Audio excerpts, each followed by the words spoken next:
So hello everyone, আচ্ছা 27 November সকাল সকাল একটু খাওয়া দাওয়া করে নিলাম, নিয়ে অফিস যাওয়ার জন্য রেডি হয়ে বেরিয়ে পড়লাম।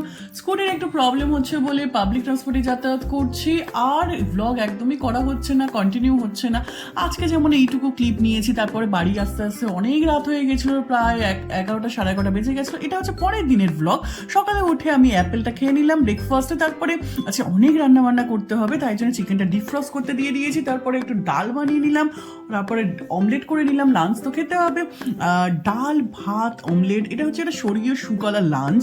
তারপরে চিকেনটা ম্যারিনেটে বসিয়ে আমি চলে গেলাম বিকেলবেলা একটু জিনিসপত্র কিনতে। ফার্স্টে চা খেয়ে নিলাম, তারপর কলা কিনে নিলাম, তারপর রিলায়েন্স স্মার্টে গেছিলাম, ওখান থেকে কিছু জিনিসপত্র কিনে নিয়ে ঠাকুরের ফুল, মশা মারা ধূপ, ব্রেড এইসব কিনে টিনে তারপরে আমি চলে গেছিলাম রুটির দোকানে। এখান থেকে রুমালি রুটি কিনে বাড়িতে গিয়ে আমি ব্রেড অ্যান্ড কলা টলা খেয়ে নিয়ে চিকেনটা ভালো করে কষিয়ে ডিনারটা সেরে ফেললাম। চলো good night, see you in the next blog.